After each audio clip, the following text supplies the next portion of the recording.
جی اور کوئی صاحب؟ جی حضرت سال گزرا نہیں ہے ہاں زکوٰۃ، لیکن اس سے پہلے ایڈوانس میں زکوٰۃ دی جا سکتی ہے؟ اس کو حضرت صدر الشریعہ بدو طریق حضرت اللہ مولانا امجد علی صاحب رحمۃ اللہ تعالی نے بہار شریعت میں یہ موقف اختیار کیا.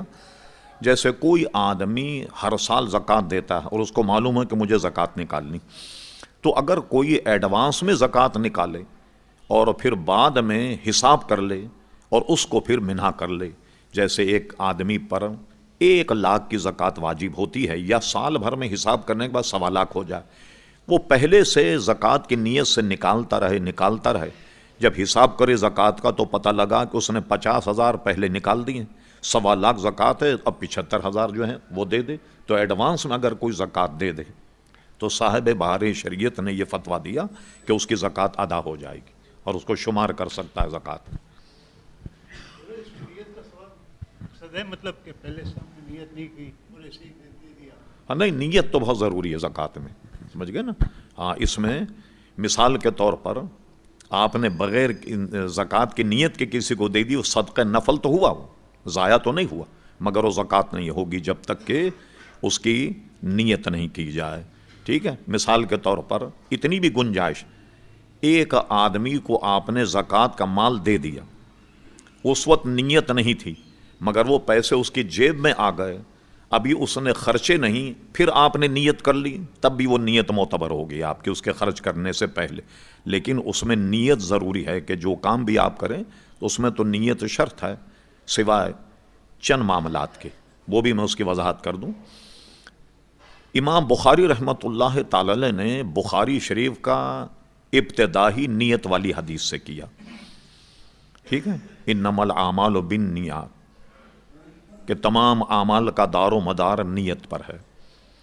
کئی مسائل ایسے ہیں جس میں نیت کر لیں تو ثواب ہے، نہ کریں تو کام ہو جائے گا. مثلا ایک امام نماز پڑھا رہا، اس نے مقتدی کو اپنے پیچھے نماز یا امامت کی نیت نہیں کی، مطلق اپنی نماز کی نیت کی، تو امام کی بھی ہو گئی، مقتدی کی بھی ہو گئی. اور امام اگر یہ نیت کرے کہ میں اس قوم کی امامت کرتا ہوں تو امامت کرنے کا اس کو ثواب الگ سے ملے گا. ایک آدمی پر غسل واجب ہے، وہ فرض کیجئے نیت نہیں کرتا اور نہا لیتا، غسل کر لیتا، غسل تو ہو گیا، نیت کرتا تو ثواب زیادہ ہوتا. اسی طرح وضو کی نیت کر کے وضو کرے گا تو نیت کا ثواب بھی ہے، وضو کا ثواب بھی ہے.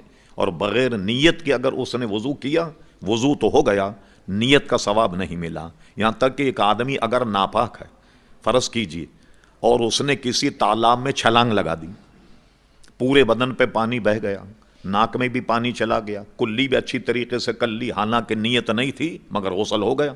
اسی طریقے سے معذرت کے ساتھ کوئی آدمی اپنی بیوی کو طلاق دے اور مفتی کے سامنے کہا میں نے نیت نہیں کی تھی، طلاق ہو جائے گی. ایک آدمی نکاح میں کہتا مجھے قبول ہے، سائن بھی کر دیتا، بعد میں یہ کہتا ہے کہ بھئی میرا نکاح ہوا یا نہیں، اس لیے کہ میں نے تو نیت نہیں کی تھی، تو یہ نہیں بات مانی جائے گی. ٹھیک ہے، جیسے بہت سے لوگ عموماً ہمارے یہاں طلاق کی بڑی کثرت ہے، آن کر کے کہتے ہیں مولانا صاحب ہماری تو نیت ہی نہیں تھی طلاق.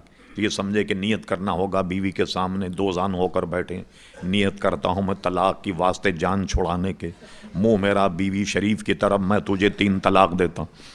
اس میں نیت کی ضرورت، طلاق دے گا طلاق واقع ہو جائے گی، اس کی یہ بات نہیں مانی جائے گی کہ اس کی نیت نہیں تھی. تو بعض میں نیت معتبر ہے، بعض میں نیت جو ہے وہ کرے تو اس کو ثواب ملے گا، اور نیت نہ بھی ہو تو بعض کام جو ہیں وہ ہو جائیں گے. اس کی ایک بہت بڑی تفصیل ہے اس کی، لیکن آپ نے چونکہ مخصوص مسئلہ پوچھا، زکوٰۃ دیتے وقت اس کو نیت کرنی ہوگی کہ میں یہ زکوٰۃ دیتا ہوں، تب اس کی زکوٰۃ ادا ہو جی.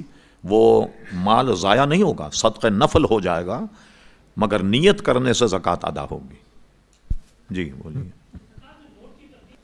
اس میں اصل میں بعض ہمارے جو بہت زیادہ متقی پرہیزگار علماء وہ تو منع کرتے ہیں کہ جو زکوٰۃ کے پیسے نا وہی دیے جائیں، لیکن اصل میں چونکہ زکوٰۃ مالیت ہے، جیسے یہاں ہم مدرسے کی زکوٰۃ اکٹھا کر رہے ہیں بیٹھے ہوئے کسی دارالعلوم کے لیے یا کسی ادارے کے لیے، اب ایک آدمی 50 روپے زکوٰۃ کے دیتا ہے، وہ 100 روپے لے کر کے آتا ہے، اب یہ 50 روپے آپ کہاں سے دیں گے اس کو؟ لیکن یہ 50 اگر اسی میں سے اب ادا کر دیں، اس کی مالیت تو آپ کے پاس آ گئی نا 50 روپے کی، ٹھیک ہے نا، تو اس میں کوئی حرج نہیں اگر مال تبدیل ہو جائے.